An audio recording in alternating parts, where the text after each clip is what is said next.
you know, I ain't getting high, I ain't smoking. You know, I just kept moving up the ladder, until I got to Blandon.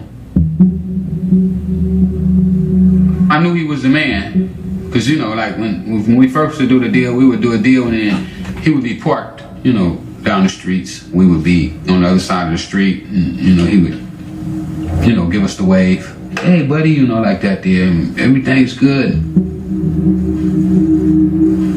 Danilo took me to an apartment and he said, well, this is what we're going to be doing our business at, you know, and told me all the prices and everything. Well, the price went down. I think the price went down substantially that day, you know. Maybe increased me like where I can make another 20 or 30,000 a day just on that. Before him, we were just average street hustlers. When Danilo hit the scene, when we met that guy, he basically laced us. He put our boots on, money count machine, weapons, low profile, the whole nine. We just worked our way up to the top of the food chain, basically.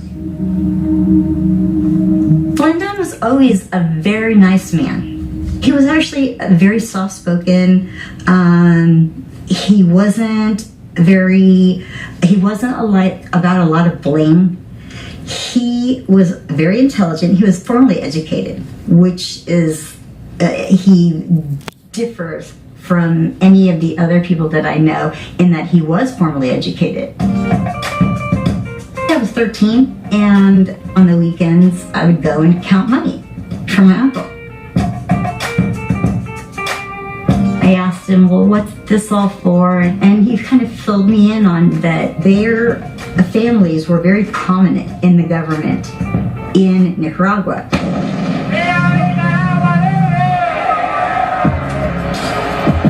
And when the Sandinistas came in, they were ousted.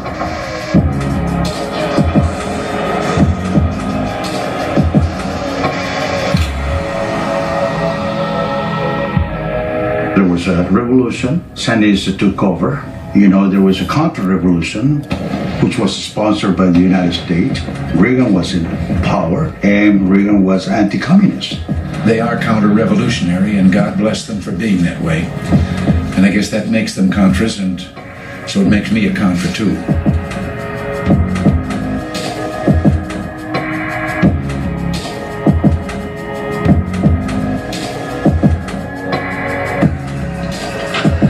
They had to support themselves. And how did they support themselves?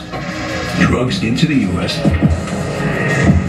They basically were supporting the Contras and not trafficking in drugs because that was a cool thing to do or because that was their childhood dream, but because they were patriots. They wanted their country back, and for no other reason. However, later on in the picture, you teach a man to fish, and he just might practice his trade.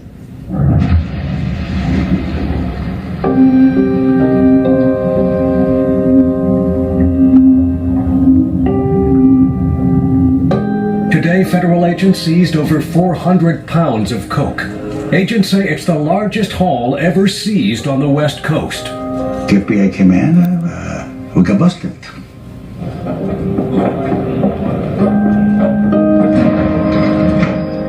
It just came and figured to my mind I had $65,000 next to my night tables. The money actually was the Contras.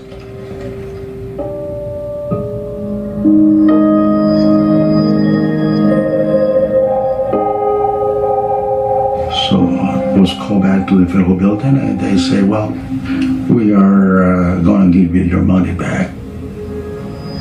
I think the government didn't want to actually deal with it.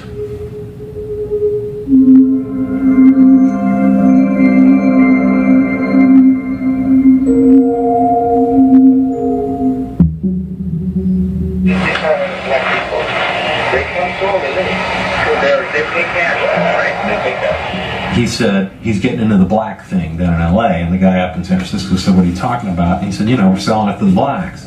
He said, you go into these neighborhoods, there's no cops, you can sell it where you want, and when they start killing each other, nobody cares. And that was his method for success. That and the fact that he met this kid, Freeway Ricky Ross, who lived in South Central, and knew the neighborhood, and knew the gangs, and knew the distribution system. You know, that's why it happened that way. I could get the drugs from Danilo Blandon in 45 minutes, it's all gone. He was a teacher, you know, in a lot of respects. He was a father figure in some respects. We looked at it as almost family. Glendon and Rick, you know, said, man, hey man, they want to teach you how to fly an airplane so we can fly stuff in and out. And I was like, nah, I ain't doing that one. Shoot, they said, well, man, they'll pay you $800,000, you know, one way. I make $800,000 on the ground. Rick was really the first crack dealer to start at the bottom and work his way up to a point where you'd say, this guy was rich. This guy was maybe, at a point, the biggest guy in LA. He never got pretentious with us. He never started acting like, you know, he was better than us or he was bigger than us. You know, Rick would take you and let you see $1 million cash so that you could see you can get this. You ain't got to take it. You ain't got to do none of that crazy that some of them other guys is doing. Work your ass off the way I do, and you can get this. You know, when I read about Magic Johnson only making $1 million a year, I was like, man, chump change. You know, I got $1 million gonna come in tomorrow. You know, we're gonna get 100 keys tomorrow. I just remember counting, you know, 1.5, 2 million. Vacations all over the world. Going to Aspen skiing every year. LA was just Rick, freeway Rick. I tasted it, you know, the American dream, and I liked it. We thought this life was forever. We was kids, man, just, you know, living this dream and listening to people, man, that was lost just like we were.